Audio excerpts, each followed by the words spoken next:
Breaking news, Memphis police have officially charged this trio in connection with an overnight murder in downtown Memphis. Memphis police say it happened around 1:45 early Monday morning in the 200 block of South Main, an area between the more bustling Beale Street and farther south Arts District. His family tells me Santucci had just left a gathering with friends, possibly a birthday party, when he was ambushed. I heard a big bang shot. Jim Davila manages the Rumba Room just down the street from where Santucci was shot and was outside smoking with a few others when the crime occurred. Thanks to witness descriptions, police found the suspect vehicle in the nearby Foot Homes community, occupied by 23-year-old Mario Patterson, 19-year-old Dondre Johnson, and 23-year-old Jerica Norfleet, all of whom were charged late Monday evening.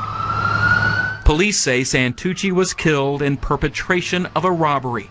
Witnesses say he was still alive when paramedics arrived. The response was I thought appropriate. It's just that, they just couldn't save him apparently. And Santucci's suspected killers are being held without bonds tonight. Initial court appearances are set for tomorrow morning. In recent weeks happened in Little Italy. And it was just such a random, violent act. It really affected us deeply. Scott Panion co-owns Amici's restaurant. Last week, as one of his employees walked home from work, a mob of at least 10 suspects brutally attacked the employee. The beating caught on surveillance video was viewed by several neighbors. It was an attempted murder. They beat this boy. He got up, he ran. They beat him and got up, he ran. They beat him and got up, he ran. Police quickly arrested and charged 4 teens with assault and robbery and are still investigating. Off camera, several neighbors told WJZ they don't believe robbery was the motive. This police report confirms the suspects took the man's cell phone, but not his money. Many people living here tell WJZ they fear the beating was a hate crime. When you see that videotape, you can't think anything else. I mean, it seemed like they beat him up for kicks, so I don't know how else you can describe it but some hate. Baltimore police declined to go on camera but insist the attack was a robbery and assault. They are not investigating it as a hate crime. Amici's is now collecting donations to help pay for the employees' medical bills.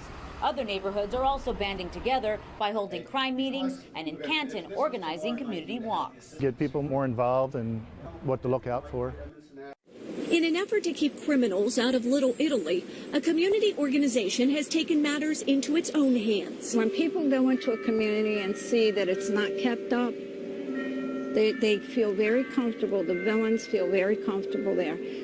We want the villains to feel uncomfortable in Little Italy. In doing so, members of the Little Italy Community Organization are bringing in private security to patrol neighborhood streets. We've contracted them for about a month, 1 to 2 days a week. Letters detailing the private security force are just beginning to be sent out to business owners.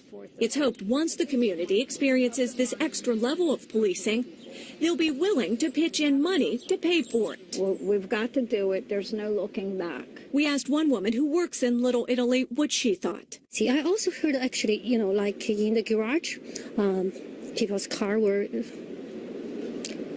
opened and, get broken into. So I think everything would be helpful. More securities would be great for this area. Where we've been able to do it and people have been able to fund it, it's made a tremendous difference in the neighborhood. I'm very supportive of this, and I'm very supportive of working with communities that want to do it. As for whether the security force will be armed, there's been no final decision. I've had an informal survey of a lot of the people in the community. They prefer the armed guards, and the armed ones are permitted. They're trained. Not only is private security being hired, plans are in the works to establish a network of private cameras that would be tied into the City Watch system, all part of a new approach aimed at keeping the streets of Little Italy safe. We have always carried the banner of being the safest community in Baltimore, and we want to continue to carry that banner. And the victim in the assault suffered a broken jaw. He has asked that his identity not be released. If you would like to make a donation in his honor, you can contact Amici's, and that phone number will be on our website, cbsbaltimore.com. Back to you. Monique, thank you. And the 3 minors accused in the attack are being charged as adults.